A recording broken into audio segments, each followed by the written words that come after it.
Good afternoon and welcome to the National Press Club.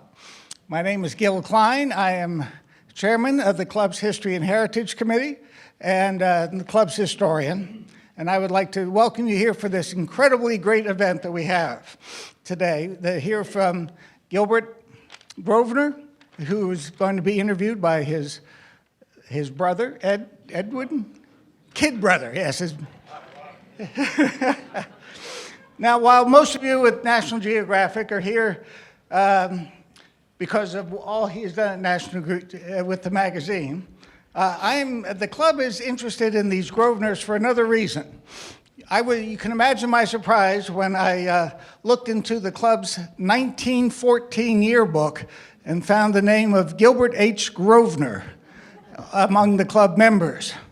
At one time, in 1956, we have a picture of 3 generations of Grosvenors, Gilbert H., Melville, and Gilbert N., a very young Gilbert M., voting in a club election. So with Ed here as an active member of the club, we now have 110 years of Grosvenors, at least 110 years.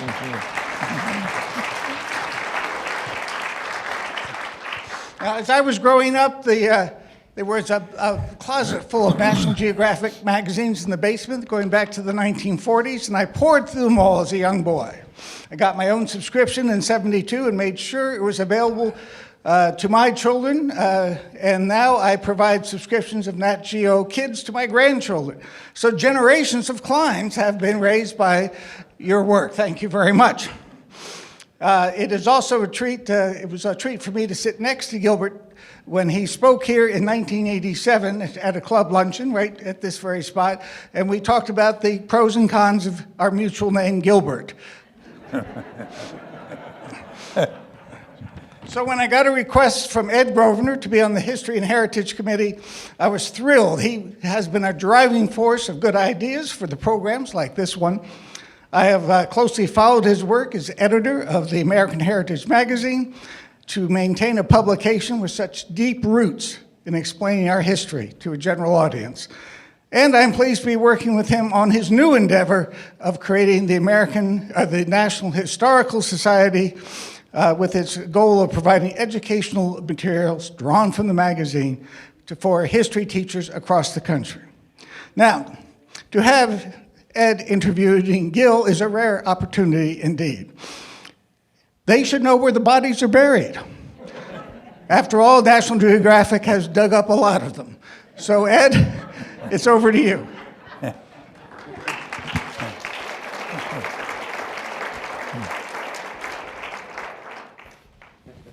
Thank you, Gil. Always entertaining.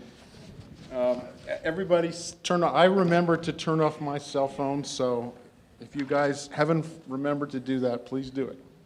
So, Gil, thank you for coming in. I'm sure you had more fun things to do at the farm. No. But this is really a great book, and I know you've been working hard on it for 3 years, and a lot of really great stories. I'm really enjoying it. So what inspired you to start writing a book? Well, most of those people are here in this room. I really still feel that the success of the National Geographic magazine and society are due to the people who work there, the people who have devoted their life to working there. And I felt that they should be recognized before they're all gone, including me.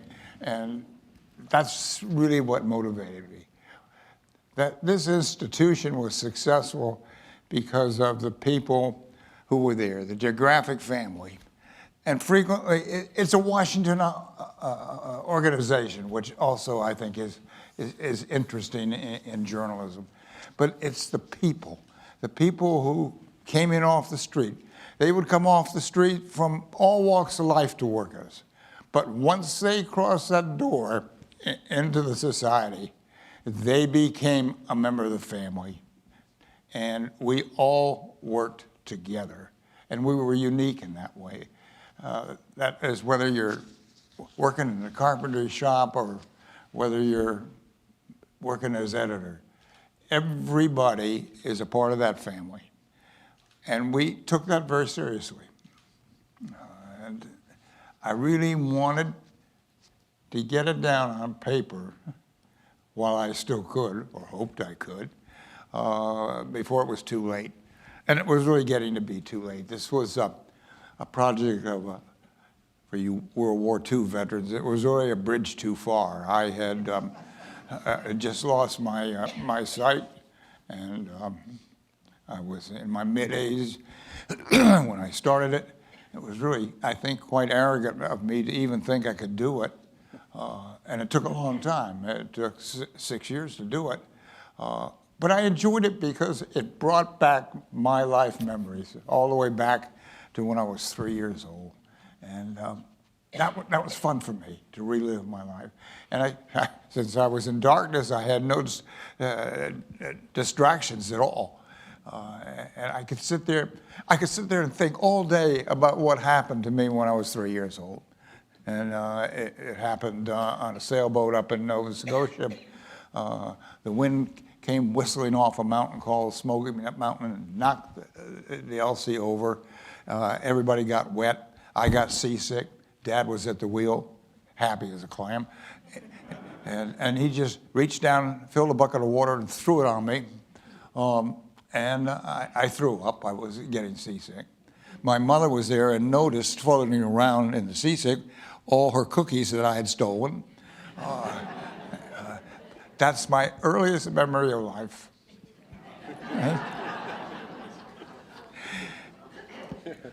Well, then at Yale, you took a geography course. What was that like?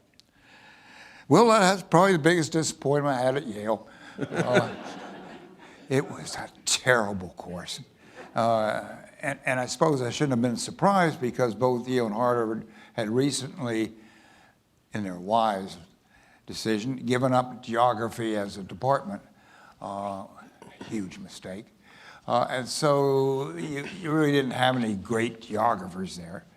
And I took a course in geography because it was one of a group of courses. You had to take one of that group. So I chose geography, and it was terrible. I mean to tell you, all I learned was how many bananas Brazil exports, and I really wasn't interested in that. And so I went to the dean, and I begged out, and I did it a couple of days before I was going to be marked a 0 for the course. And he said, well, I'll let you do that, but you'll have to take classical civilization. And I groaned, and I figured, God, he really knows how to hurt a guy. But I said, yep, I'll do it. Well, let me tell you, that was one of the best courses I ever took at Yale University because it was well taught. Now, you may say, how can you teach Herodotus to be exciting? But he did. And had I not been a junior at the time, I probably would have majored in classical civilization. But the moral of the story is, don't be afraid to try something new. And I've never regretted that. So you were studying medicine. You were going to be a doctor. Well, I guess like almost everybody at Yale University entering, they're going to be doctors. I fell out in a course called The Principles of Semi-Micro Qualitative Analysis. And I couldn't complain to the professor about it not being well written because he wrote the book. And that, I dropped that course, and just by luck, I took a course by Professor Leonard Dube, and he was a psychologist, and his specialty was mass psychology and how to influence people, how to create chaos, for example, in a foreign land. And it was absolutely fascinating. And he had done that during World War II. And it was the best course I took at Yale. But in the process, I also learned about statistical psychology. I learned the fact that I could survey 1,000 people, and that would be valid for 100,000 people, maybe 1 million. That really intrigued me because I realized then that you could find out what 100,000 people were thinking about by just talking to 10 or 15 or 20 of them. And there was a formula for it, which I've long since forgotten, but it was absolutely valid.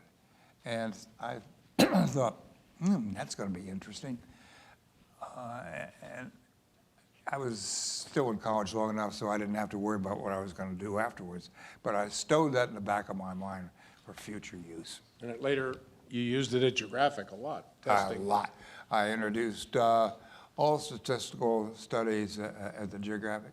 For instance, in the end, we had a circulation of almost 11 million members. I could find out what those 11 million members, as a group, were thinking about by just communicating with 20, 30, 40 of them. And I use that all the time. And Bob Breeden, head of publications, he and I both, we created our titles. We created how we were going to send books to members, how many we were going to send to members, how, and what order were we going to do it. And we got so good that we could sell 400,000 copies of a book. Now, that's a lot of books. And it changed the whole course of book publishing at the National Geographic. Yeah, and I remember there were a few books there, the Book of Dogs. Dad always said the Book of Dogs was really a dog. And that because at the end, they didn't do testing, and I think one book, they ended up with over 100,000 inventory. Yeah. Well, that was, Dad was brilliant, but he was brilliant in his own way. And that way was not testing. He wanted to publish what he wanted to publish. And we published a bird book, which was his idea, Garden Songbirds. And that book was very successful. I think it sold almost 400,000, 300 anyway. And so MBG, as we called him, I called him that too, he said, well, we're going to publish a book on water prey and game birds. He said, everybody's a hunter.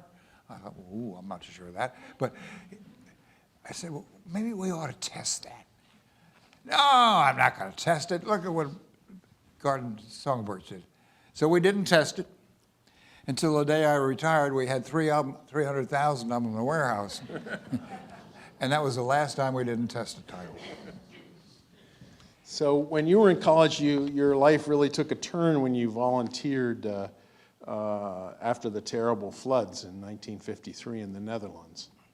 Tell us about that. Yeah, my roommate and I were walking down toward the Yale station, our mailbox. There was slush all over the place. It was an ugly day in New Haven. And we were in a glum mood. So we went into the Yale station, got our mail, and on the way out we saw a big poster. A poster, like a map. Big poster on the wall. And it was soliciting college students to come to the Netherlands to help repair the dikes as a result of that great flood in 1953. And the most important part of it is they said they would pay for our transportation over and back. We had free room and board for 6 weeks.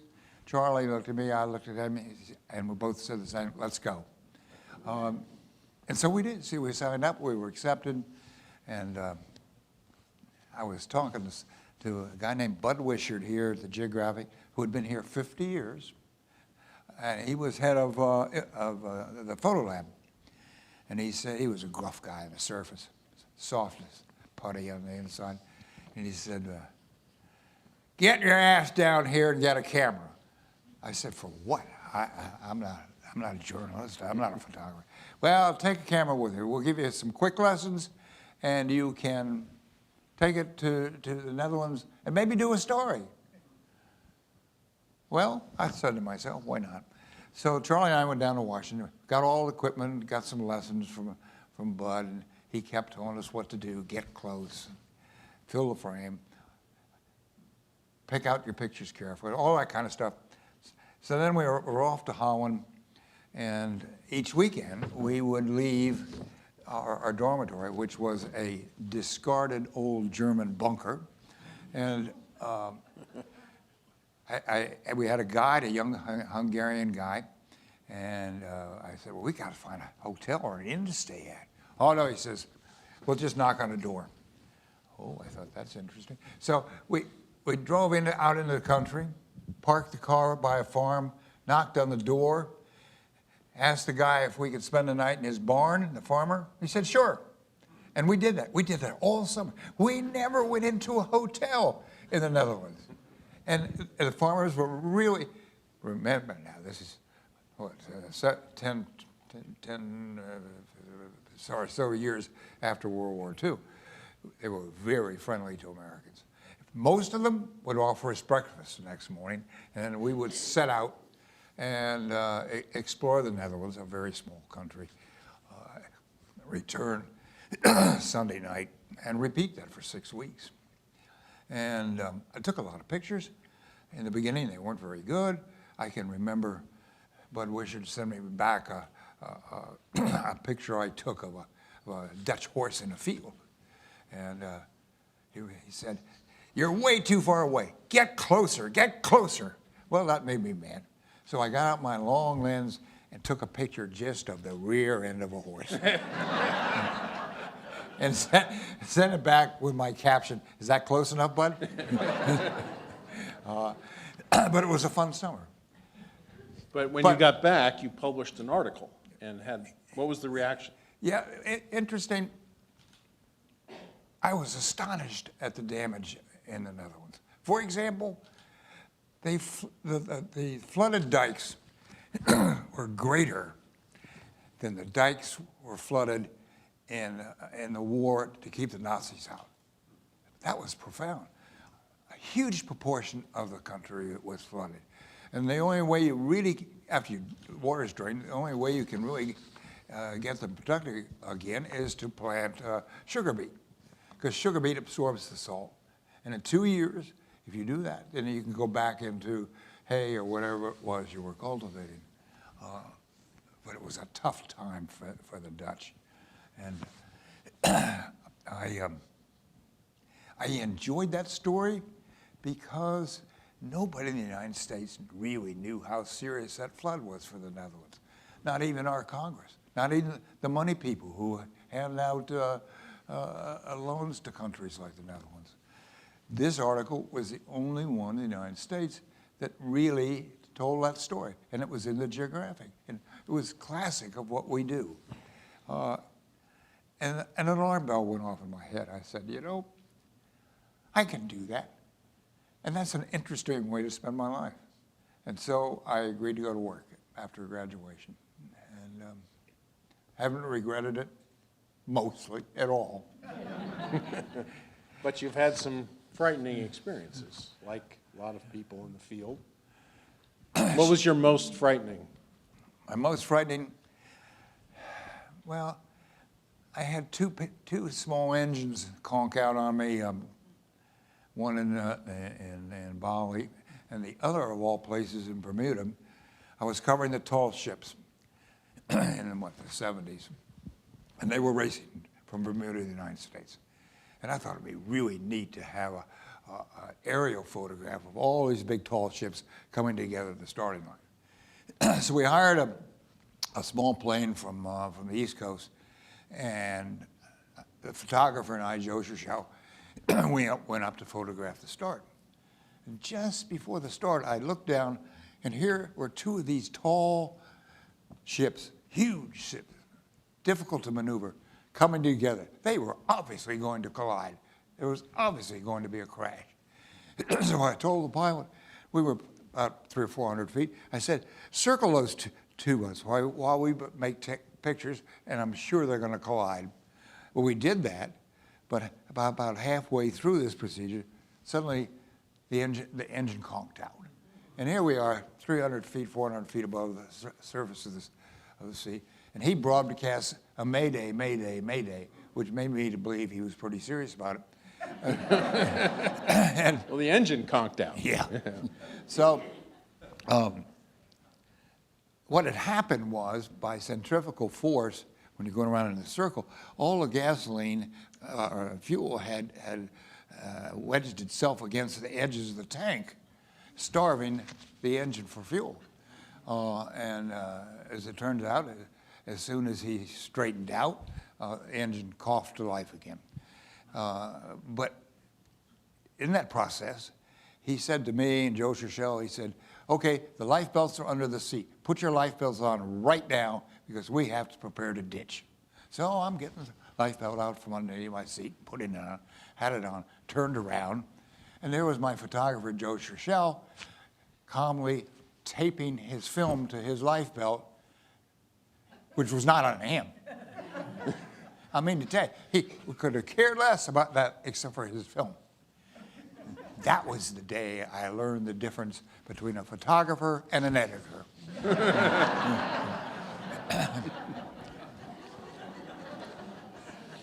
So, going back to the beginning, the society now talks a lot about Bell as the sort of the founder, but really, having read a lot of the correspondence from the time, I would say really he was more of a mentor or patron.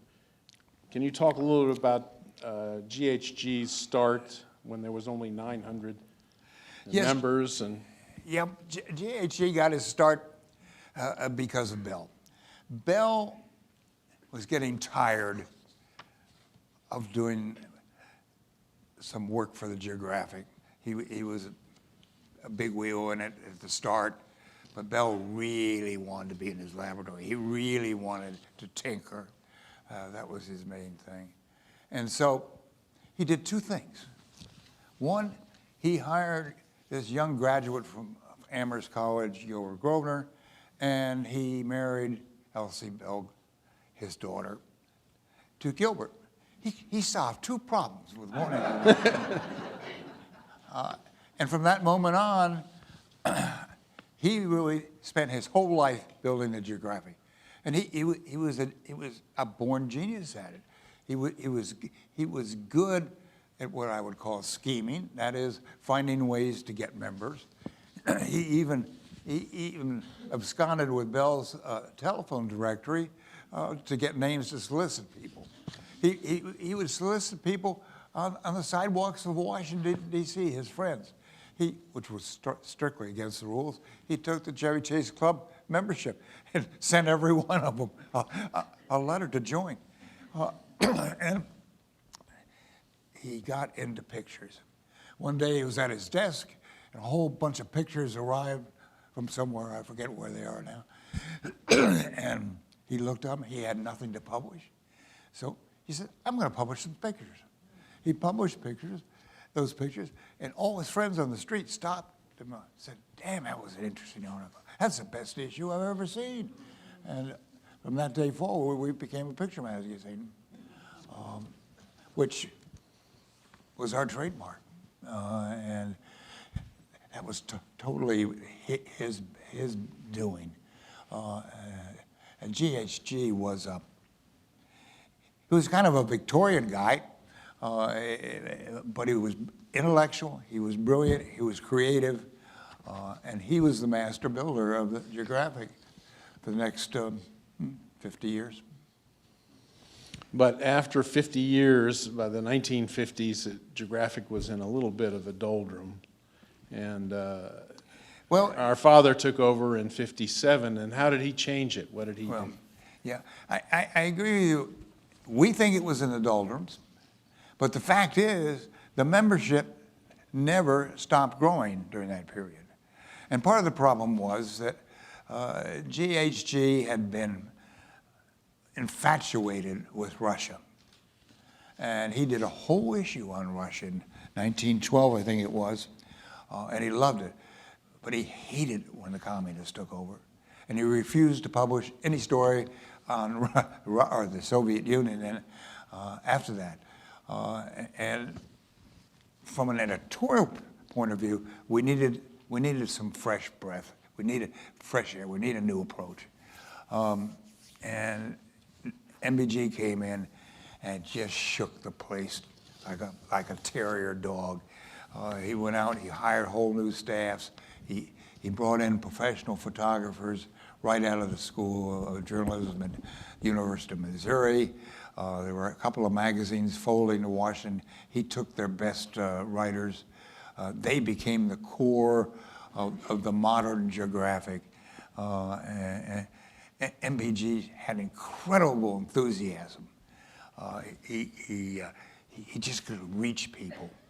And so he started us on the road to really becoming a modern magazine. And one of the first things he did was he decided he was going to publish a world atlas.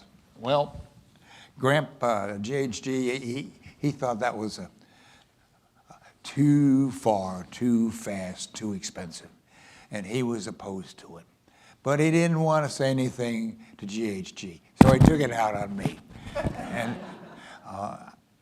we had a board meeting one day, and it was when MBG was going to ask the board for permission to produce this very expensive atlas.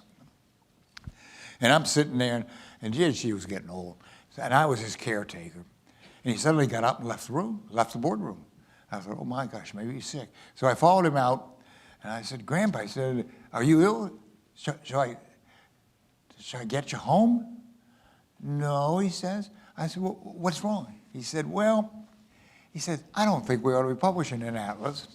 He said, they're very expensive. We'll never be able to publish an atlas any better than the Illustrated London News. And yet, I can't vote against my son, but I can't vote for the atlas. So I'm just going to stay out here, which he did. After it was published, he was one of the biggest boosters, but he couldn't bring himself to take that risk. And that, of course, was part of the charm, part of the skill, part of moxie of MBG. Nothing bothered him. Nothing bothered him. I remember in the 60s, MBG complaining about television. There was only 3 networks, 3 channels, and maybe Fox or Metro Media, which later became Fox, started up. But the only program he liked was Bonanza. And he complained a lot about the quality, and so he started doing the first Geographic documentaries, right about then? Yeah, the first one was an experiment. Luis Martin was just back from the South Pacific, and he had discovered the bones of the bounty on Pitcairn. And MBG loved the story, and so did the members. And so he went to Alistair Cook, whom you all won't remember, but Alistair Cook was the intellectual storyteller and television producer, the only one around. And so Alistair Cook said, I'll do a story on the television on the bounty. MBG loved it, the idea. He made Louis available for a long while. They made the film. MBG went up to New York to be with Alistair Cook at the showing, and he fell in love with television. And he thought, you know, I can do better than most of those people on television. And so he started the television presence. And he started with people like Jane Goodall was one of the very first. Charismatic, serious researcher, explorer, and that's how we started the television series. And that was a bold move for him, because that's big money when you get into television, bigger than anything we got into. But MBG, he plowed forward. He said, we can do this. We can be better than they are. And he was. But he did lose a lot of money at first, but he wanted to improve the quality of network television. Part of the charm about MBG was he didn't care. And I say that admiringly, because he never let money deter him from doing something that he thought was right. And that's a tough thing to do. But I learned a lot from him on that score. And you were also, but you worked for a long time for Tom McNew, who was kind of the money side. Yeah. And Tom did not like spending money. No, he certainly didn't. So tell He about... liked making money, but he didn't like spending it. And so I was in a training program. This was my master's. I was going to get a master's in magazine journalism, just the Geographic. I was the only student. McNew was a genius at this. And I sat outside his office for 2 long years.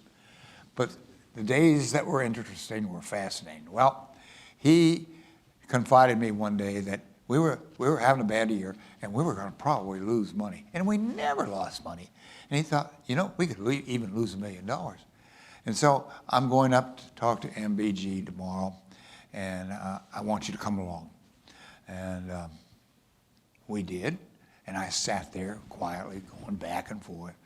And McNew poured out his troubles and said, Melville, we've got to cut the time the photographers in the field. We've got to cut our expenses. We've got to cut the number of pages. MBG sat there as he always does, twirling his hair, playing with his pencil. And at the end of it, he said, how much do you need? He said, we need at least $1 million. That was a lot of money then. MBG says, okay, let me think about it, Tom. We left the room, and I thought, boy, this is going to be interesting. Hadn't been out of the office for an hour when MBG called a meeting of all his top editorial people. And he always called them boys. He says, boys, we got a problem. We're going to end up short this year, about $1 million. We have got to find a product that can make $1 million to $2 million so I don't have to cut back on expenses. And he said, I know all you people have your assignments all ready. You're all ready to go out in the field. It was the spring. Some of you probably already have your tickets. But I'm asking you, you're going to have to postpone your summer's vacation. I'll make it up to you, each and one of you, but we're going to have to do that. And I'm going to take the photographic plates for the U.S. Atlas, and we're going to put it together with some text, and we're going to publish a U.S. Atlas for Christmas. This was unheard of. I mean, Atlas is a 2-year project. He had 8 weeks to do it. And the way he approached them, they all said, yeah, we'll do that. And they did. And we sold, I don't know, 600,000 atlases, U.S. Atlas, no, I'm sorry, about 400,000 U.S. atlases. But we made $2 or $3 million. Problem solved. The lesson I learned about that, increase revenues, not curtail expenses. And he was a genius at it. He didn't even know he was doing it half the time, but he was so good at it, he could do that. And MBG had a sixth sense about him. It was very hard to learn from him because it's like going to Las Vegas. But I really admired him for doing it, and he was good at it. So of the many articles that you worked on, what influenced your career the most, do you think, of all the articles you worked on? No, that one's easy. In 1959, I came back from working on a story in Yugoslavia, and I was looking forward to putting the story together, laying the pictures out, and getting it published. And MBG announced he wanted to send somebody with Eisenhower on his Europe, Asia, Africa trip. The first time a president traveled abroad. It was a big deal in 1959. And he said, Gil, he said, I have, this was a bit of an insult, but not intended. I have my best people out in the field now on stories. I can't bring them in.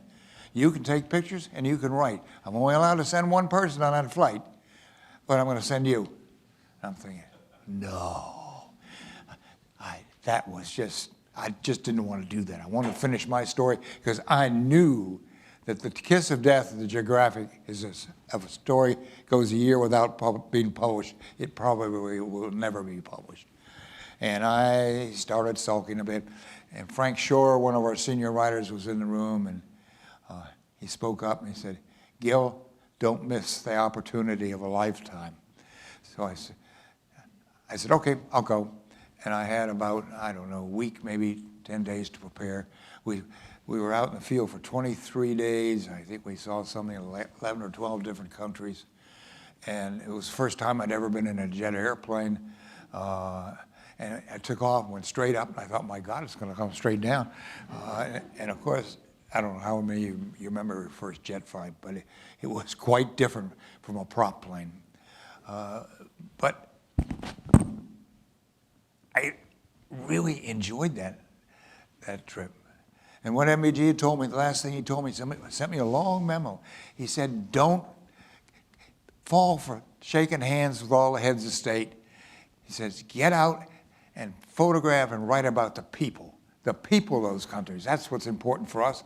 Let the media do their own thing.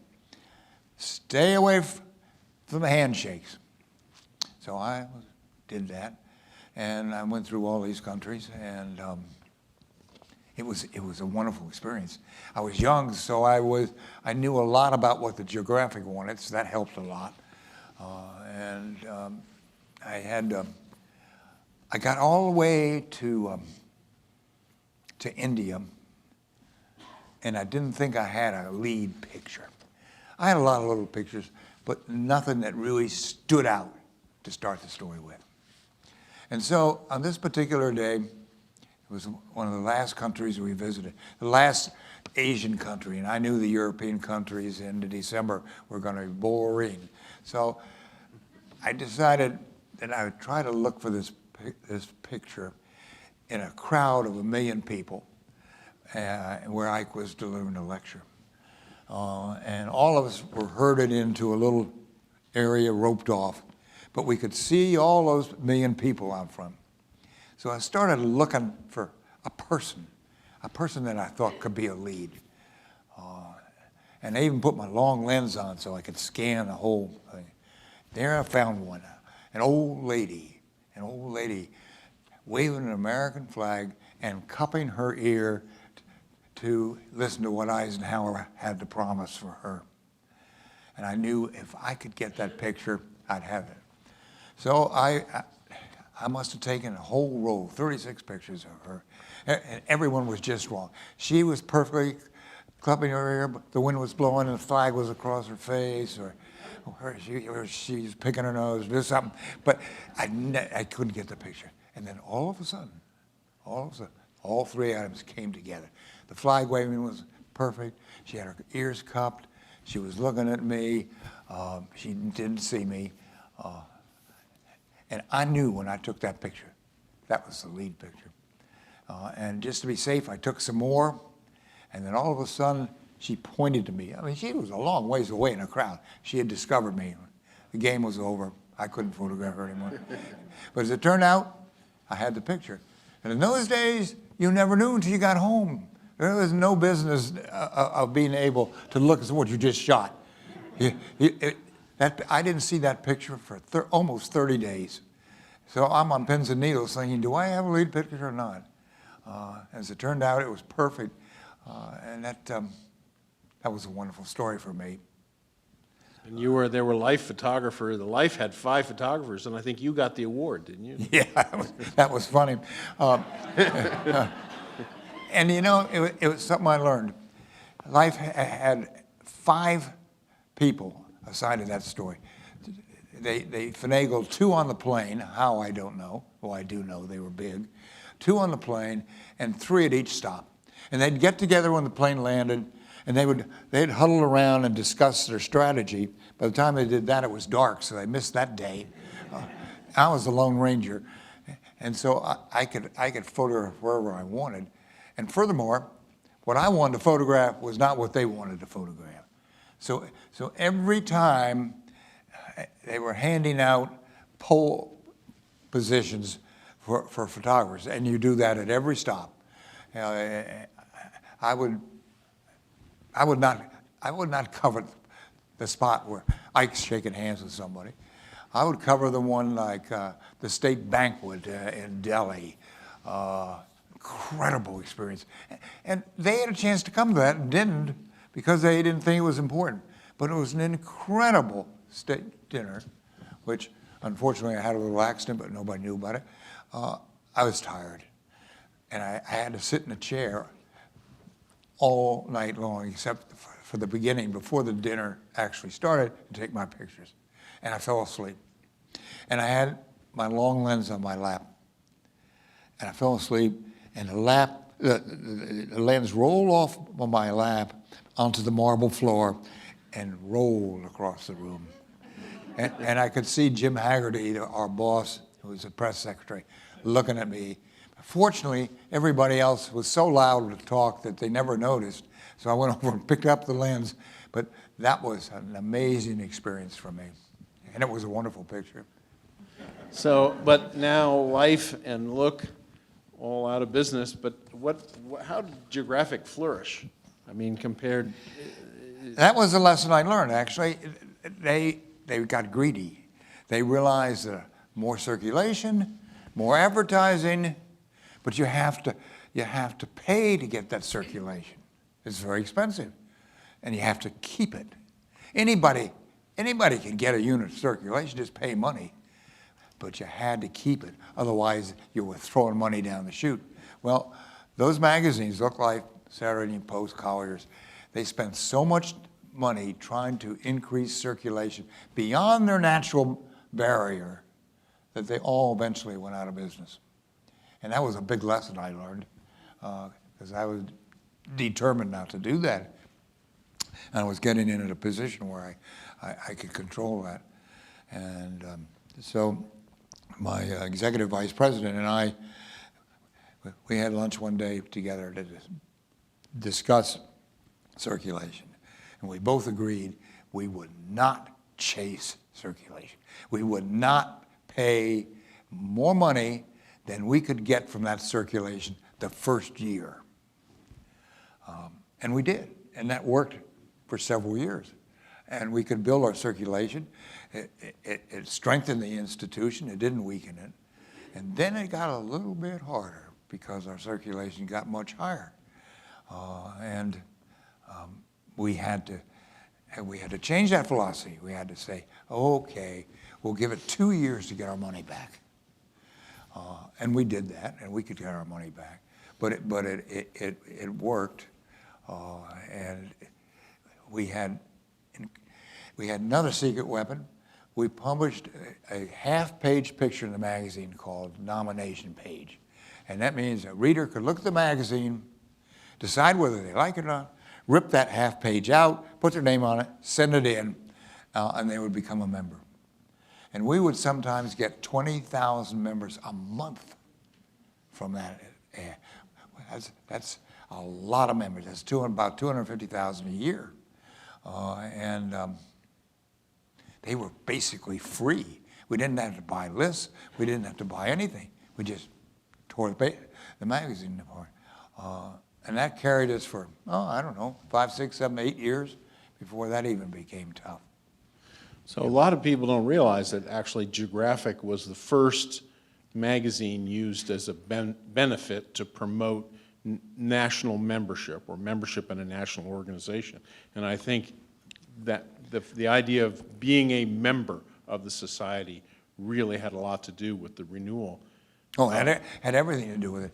As I mentioned earlier, you can get as much circulation as you want, but you better keep it. And it also, I always felt it was my report card, that the renewal rate reflected whether I was doing a decent job or not. If the membership dipped, then I'm thinking, what did I do wrong this year? And invariably, you could control it maybe 1% return difference. Instead of 85%, you might get 86% renewal. And that was the difference between a great year and a so-so year. So we paid a lot of attention to that. A lot of people said that Geographic just wrote with rose-colored glasses and didn't cover controversial stuff, but I guess you started, I mean, even you covered the Hungarian Revolution, a lot of South Africa. Didn't you have a controversy with South Africa? I do, but it was MBG that had guts enough to do that the first time. He decided to cover the Hungarian Revolution. That was successful. Then he sent a professor from the University of Virginia, a guy named Tom Hammond, to Russia. And he did a story, I think it was on Moscow, but it may have been St. Petersburg. And he wasn't a photographer, but he was a writer. And he took some pictures. They were okay, not great. But the Russians had been so starved for pictures of their country, and so had we, that it was, I think, the #1 story for the year. And that motivated MBG, as it usually would, to go all out and start publishing on communist countries. And as I say, the Hungarian Revolution was first, Russia was second, then the barn door was open and the horses fled. He never looked back, never even thought about it again. And you got in trouble with the South African government for a Well, hard look at apartheid. yeah. I was editor, and this was in the mid-'70s, I guess. And it was a tough story to do. I was on the board of Yale University at the time, and we spent all of our time in the board meeting determining how we would punish companies that invested in South Africa. And divestiture was the golden word on American companies and universities. And I can remember the first board meeting I went to was totally what to do about South Africa. And the last one I went to 6 years later was, did we do the right thing? And we felt we did. We boycotted companies who worked and sold products in South Africa, as did hundreds of countries and almost every companies and almost every university in the United States. Whether it was affected or not, I'll never know. But the magazine, you got in trouble for covering apartheid. Didn't the Yeah. South African government come and complain? Yeah, on the story on South Africa, I was being pretty careful because I really wanted to be balanced. And the first copy I got was not balanced. It was a typical biased publication in favor of apartheid and basically making it difficult for non-apartheid believers to survive in South Africa. That was the first go-around. The second go-around was pretty balanced, and so I agreed to send the dummy over to the South African embassy. We always, in those days, we always sent stories to the host country, not to get their opinion, but to give us any factual errors that they knew of. And so we sent this over to the South African embassy. And the South African ambassador got a hold of it. He was livid. He was telling me I was biased against the government and that if I didn't change it, he was going to take an ad out in the Washington Post denouncing me. I thought, well, okay, I can't help him. He can do that. So I did agree to him writing two pages in the magazine about the glories of the Soviet Union. The only request, You mean South Africa? South Africa. The only caveat to that was that we had the right to check it for accuracy. And of course, it was filled with errors, which we made them change. We eventually published that spread, but he was very unhappy with it. And when the issue came out, as we always do, we sent advance copies to the embassy, and he called me up and said, I want to see you right away. Oh, God, I thought. So I went down to his office, and on his desk were 3 magazines, Geographic, Time Magazine, and Newsweek. I had seen the article that Newsweek and Time both did this particular month, and they were devastating against South Africa. And there was my little magazine. And I said, Mr. Ambassador, how can you complain about this magazine, which is objective, and you've got two biased magazines scorching your desk over here? And he got red in the face. He picked up the Geographic. He slammed it down on his desk and said, you don't understand. People believe what you write. I could have kissed him. And that was me. And that was almost the lead of my book. So a number of reviewers have sort of commented that on your sense of humor and self-deprecation. And tell us your favorite sort of humorous anecdote. I think that I like the one about Tito. Okay, I'll tell you one when you about showed Tito your camera. So I mentioned earlier I did a story on the Dalmatian coast in Yugoslavia. Well, Yugoslavia is an incredibly beautiful place, but this was 1959. It wasn't yet into tourism, and it was a pretty poor country. So on the ground, it was not the greatest. But the scenery, Dubrovnik, Split, Trogir, they were beautiful places. I wanted to get aerials. And so I went to the man who controlled the use of airplanes on the coast. He was an old partisan. The reason he was there was because he'd been supporting Tito in the war, so Tito gave him this seemingly innocent job. And he said, yep, not going to do it. You're not going to fly down the coast. You may take pictures of military installations. I'm not going to let you do it. I went back to him 3 times, showed him the magazine. And I said, you know, your own ambassador in Washington knows about this story. They asked us to do it. They're looking for tourism. Nope, not going to do it. So I knew I had a big problem. I could have gone to Tito himself, but I was afraid Tito might agree with him, so I didn't. But I knew that my visit, which had been approved to visit Tito on the island of Brioni, was in 2 or 3 days.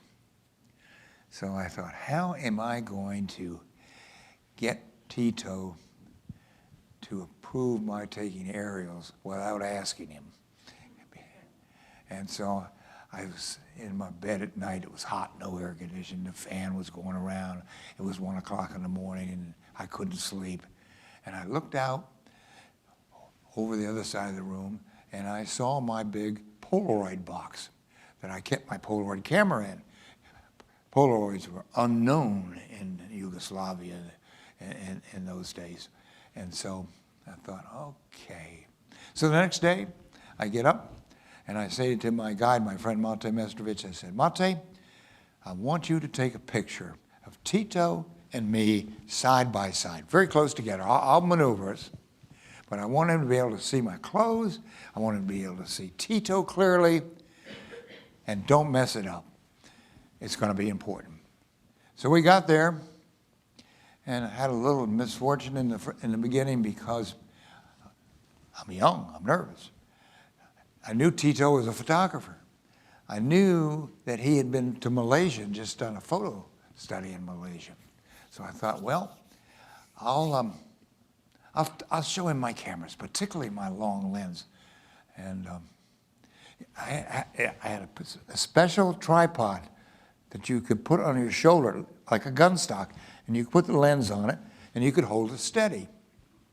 So I was talking to him, and I unlocked the Halliburton case with the gun stock and the long lens, and opened it up, and I had it upside down, unbeknownst to me, and the gun stock fell out. And all of a sudden, 2 Secret Service agents dove out from behind a ledge, it was a hedge, and flattened me. Didn't hurt me, but just absolutely flattened me. And when Tito saw I was unhurt, he laughed, and he said, you know, in your country, you might have ended up badly. And of course, he was right. But I did maneuver around. Mate did take that picture, showed me with my suit and my tie and my shirt. And he shot another picture, which I gave to Tito, and I put the first one in my pocket. So I was due to leave Yugoslavia in 3 days, because my time was up. So I called on this guy again, this person who controlled air flights in the Dalmatian coast. And I said, may I see you? He says, is it about flying? And I said, yes, sir. I don't want to talk to you about flying. I said, well, please, sir, I think I've got a different angle on it. So he said, okay. So Monte and I went into his office, and I started talking about how great the Geographic was, how it could help tourism. He was unmoved. So I reached into my pocket, and I had on the same suit, the same shirt, the same tie.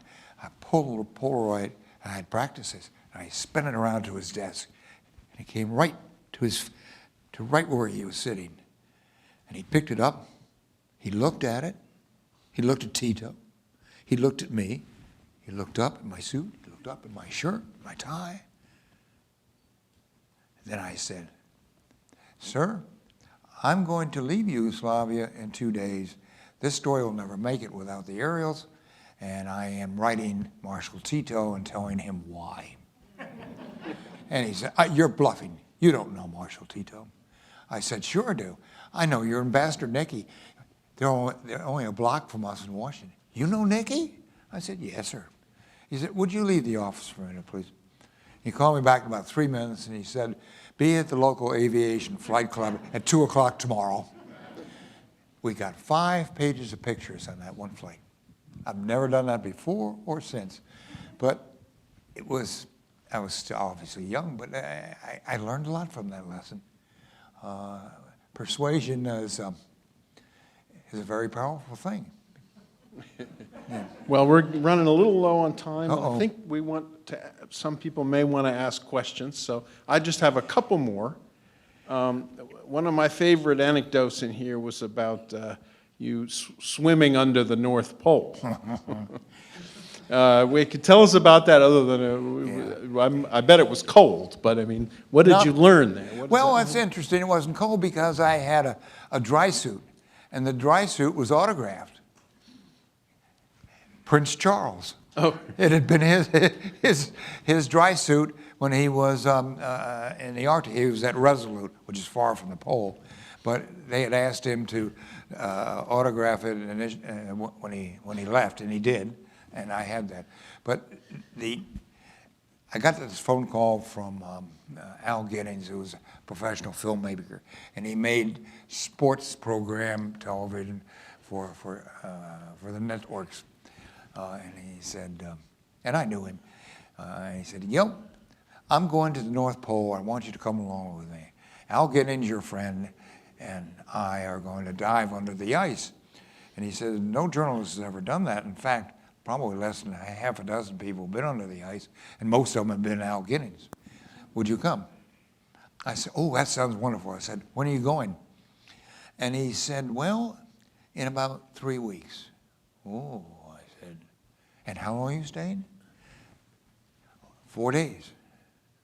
Oh, I said, Al, can you change that? I'm getting married in 4 days.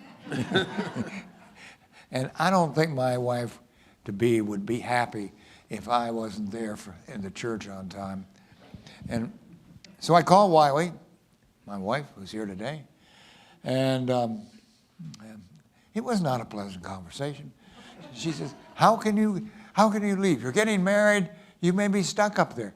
And because I foolishly told Al Giddings the story, I said, Al, how long might we get stuck there if the leads that we take off from are not frozen anymore? Oh, he said, definitely by September when the when the ice freezes over again. Oh, I said, I don't think I'll tell her that. But she didn't tell me I couldn't go. She would never do that. So I went, and it changed my life in a lot of ways. It honestly wasn't, or didn't seem to be dangerous.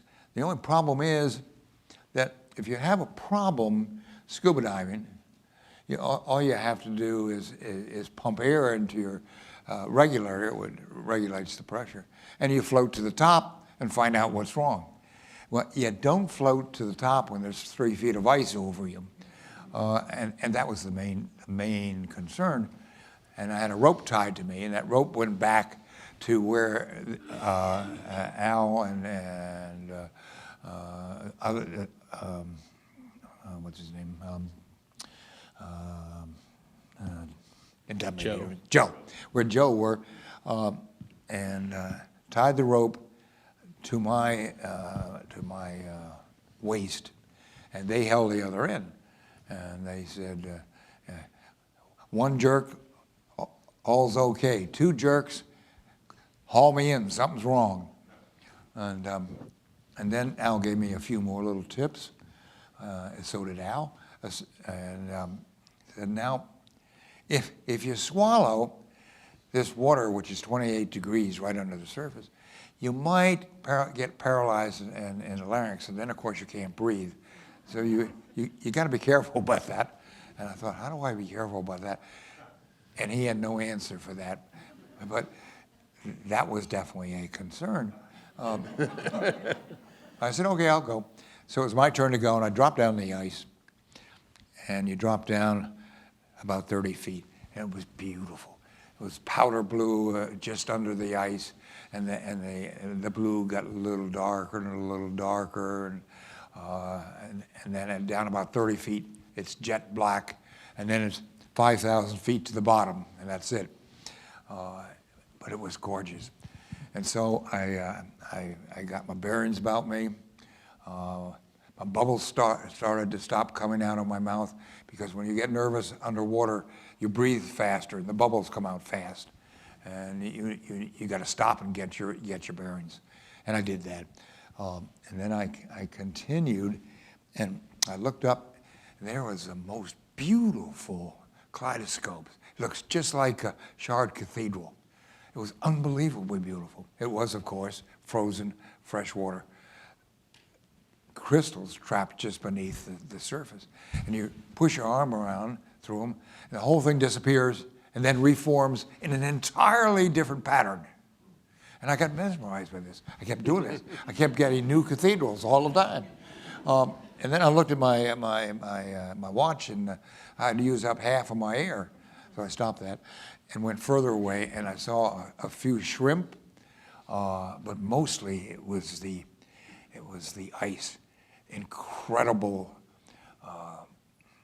dynamics of these huge ice chunks that had turned vertical under pressure, and they sometimes went down 30 feet, and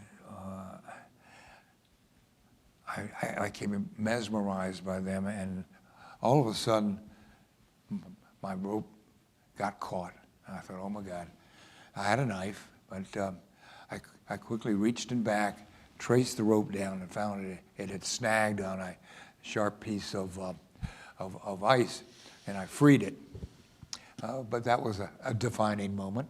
And when it was But time, also you learned then about the Arctic. I mean, you've been fascinated with the Arctic ever since. And yeah, I was. So it was time to go back, and I had enough air left that I wanted to do one thing. I wanted to walk upside down underneath the ice. And that was not easy. But finally, I maneuvered the air pressure and the buoyancy such that I could take 3 or 4 steps. Then I came out of the water, and I was pulled out by Al and a couple other people. And one of them, Emery Christoph, the photographer, says, "What's that nonsense about you walking upside down?" I said, "Oh, my grandfather, when I was back in college, had sent us all his grandkids a postcard. And the postcard had a dot in the middle and had circles running out and radiating lines.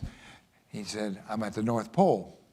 And he said, I have flown over the footsteps of Robert E. Peary. That was pretty neat. I put that on my mirror in my dorm room and became a topic of conversation for the rest of the term. Well, about 5 years later, MBG flew over the pole, and he sent his postcard back saying, I have flown over the footsteps of Robert E. Peary. And I thought, that's neat, but I ain't never going to do that. There's no way I'm going to follow them. And I held true to that till this trip up. So my message, my postcard back was, I have walked beneath the footsteps of Robert E. Peary. And that was fun for me. Well, we got to ask him maybe a few questions. Okay. But one last question. Any regrets? Any regrets? I have a lot of them, but who doesn't in a lifetime? Things that I would have done differently, people I would have treated differently. I think I would have handled Bill Garrett, who was then editor, differently. Bill had, in my view, committed a cardinal sin. He had published a story about Peary not reaching the pole, and the Geographic was guilty of having tried to support him when they shouldn't have. And he had no real evidence for that. And that kind of ticked me off. The Washington Post picked it up and published headlines to the front page, went all the way down the right-hand column and the second page, saying Geographic finally apologizes for supporting Peary. I couldn't go to complain to Bill because, believe me, in journalism, if an editor or a president or whatever complains to the editor, the entire media is going to support the editor. I mean, that's axiomatic. They're not going to desert one of their fellow peoples. So I bit my tongue until that Washington Post story. And then I decided this is my chance to respond to that. And so I got an expert to research the story, and he found there was absolutely no evidence that Peary did not make it. And furthermore, we could probably find some supporting evidence. I said, go for it. Admiral Davies was his name.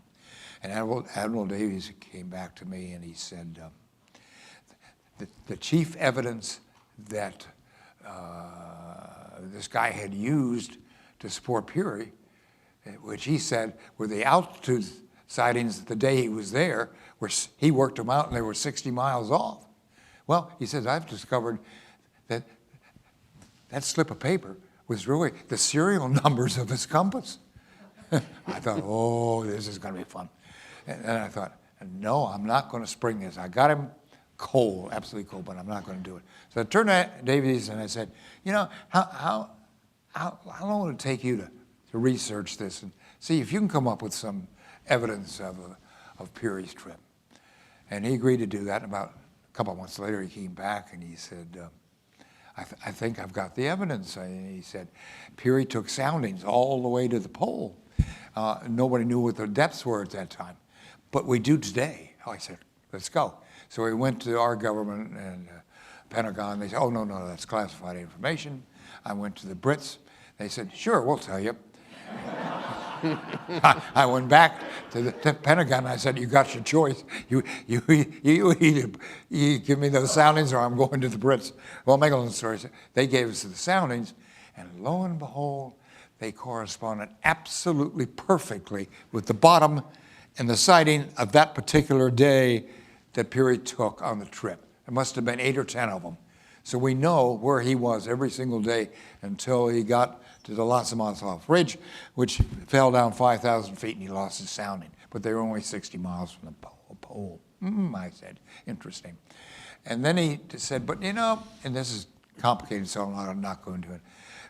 It is common knowledge in the CIA and the places that you can determine a site if you have the time, the date, and the length of the shadow of the sun. Okay, I said, go for it. So he picked 8 photographs of Peary at the pole, casting shadows. Lo and behold, they all came back within 5 miles of the pole. I mean, that's good enough for government work. And so I had this. So I called a big meeting, all the media that I could find, and we had it out, and we won. We so destroyed our own article that Bill and Joe had to rewrite a story in the magazine saying that here's the evidence where Peary did reach the pole. That was satisfying to me.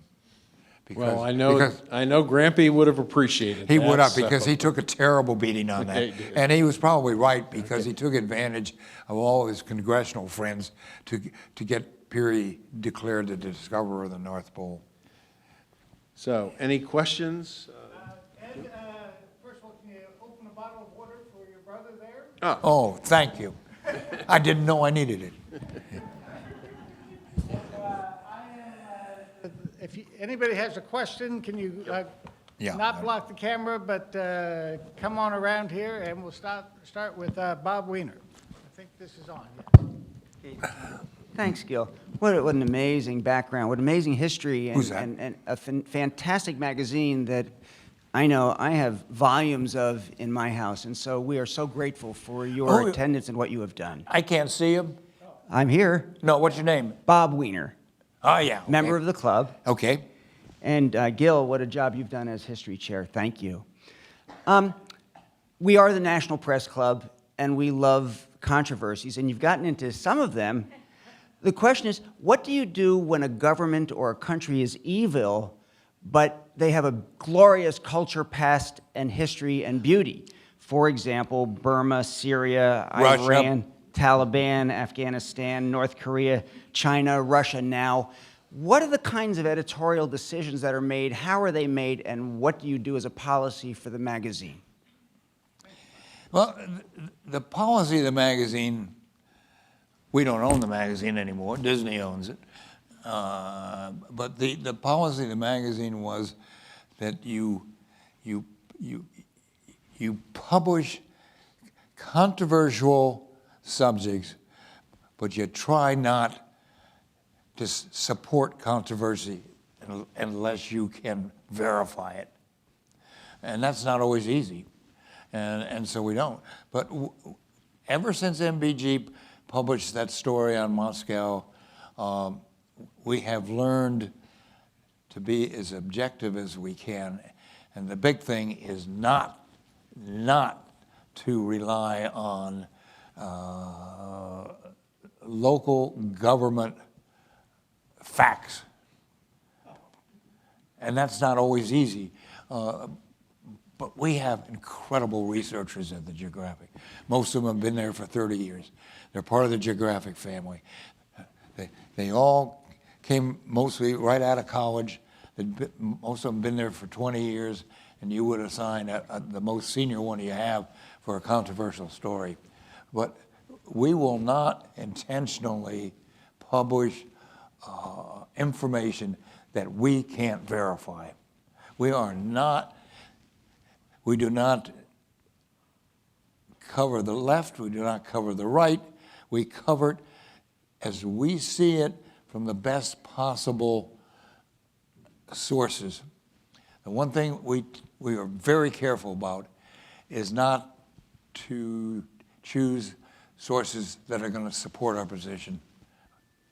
We tried to let the chips fall. And those researchers are pretty damn good. And it's very, very rarely that you have a South Africa. South Africa was the worst one I worked, most difficult story I worked on, actually, from that point of view. And other than the embassy, which did eventually take out an ad ridiculing me, but other than that, I can't think of bias criticism. We've made a couple mistakes. Oh, we misidentified Mount Everest. That's a rather large piece of real estate. But that was by Dag Hammarskjöld that had a picture in it. But that's not what you're talking about. You're talking about intentional bias. And I think we do a pretty good job on that. We're not always right. We're wrong. But we try to keep it factual. It's not a good answer, but that's what we do. Yeah. And the next question. Yeah, Bernie Heiler, I'm a member here.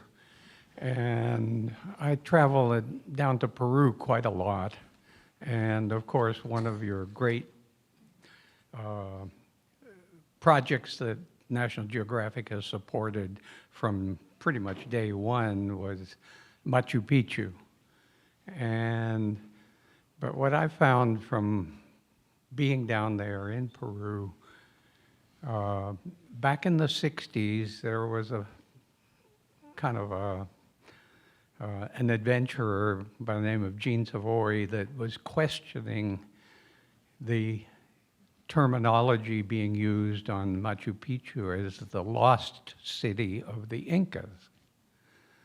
And Hiram Bingham had apparently sold National Geographic on that.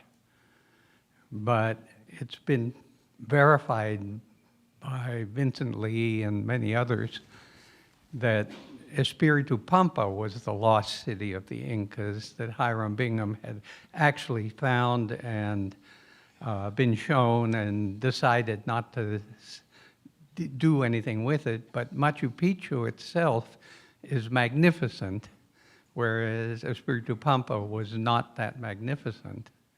And he was able to get the National Geographic to support a lot of finance to restore Machu Picchu. But was there any controversy within National Geographic about changing over the terminology of the lost city of the Incas and giving it its proper due as a temple? I would say this, that if, hey, man, I'm 91 going on 92, obviously, I'm not in the office, but if the evidence is there, if the research is there, I suspect they'd be happy to do that. They're not going to stop publishing on Machu Picchu, but if they find evidence, scientific evidence, that Machu Picchu was not the lost city, yeah, they'd publish on that. Even if it's not as grandiose and beautiful as Machu Picchu, but that's not going to deter them from also publishing on Machu Picchu. That happens quite frequently, particularly in underwater archaeology. That changes almost daily, and we always cover the most recent one. That's the best I can give you on them. Thank you. Our next question, this might be the last one. Hi, Gil. Renee Klepper. Yes. Oh, my God. Hello. Member of your extended family. So Yes. happy to see you. So glad you're here. I want to say thank you. You've made such a big difference for so many people around the world. And I just wanted to ask you, I've always heard, and I want to know if this is true or not, that we had an underground pathway between us and the White House. I can't hear that. What did you say? Was there an underground passageway between Geographic and the White House? We never would have let them in. I love you. Thank you. John Kennedy would have found it, though, if there was. Well, we want to thank everybody for coming, and did you have a few other people you wanted to thank? Oh, yeah, I want to thank everybody. I want to particularly thank my sister-in-law, Deb Grosvenor. She was my agent for the book. I think she probably aged a few years, but she did a great job, and she steered me in the right direction because, believe me, book publishing is entirely different from magazines. I'd like to thank Ed, who worked on this talk with me, gave me a lot of good ideas. We worked together. I cannot see well enough to have notes, which is, I guess, pretty obvious. But I either get somebody to help me or I don't do a story. This is the first time I've been out, I think, since I lost my sight for a show like this. I have a terrible feeling it's a bridge too far, but we'll talk about it later. And Hillary. I'm sorry, Hillary Black and Lisa Thomas worked, and Kathy Newman. Are you guys here? We're here. There they are. The first thing I have to do is to apologize to her, both of them, for being so patient with my endless suggestions. and I couldn't understand it why they wouldn't publish a 1,000-page book. But they were great. They were great, and Now you're ready for volume 2, right? volume 2, be brief. Any other questions? Andy, you have a book? Yeah. Oh, yes. There are some books outside, and Gil has agreed to sign them. If so. Look at him when you say Gil. Yeah, the wrong Gil. No, I'll be happy to. Yeah. Be happy to. Great. Well, thank you all for coming. Good job. Gil. Yep.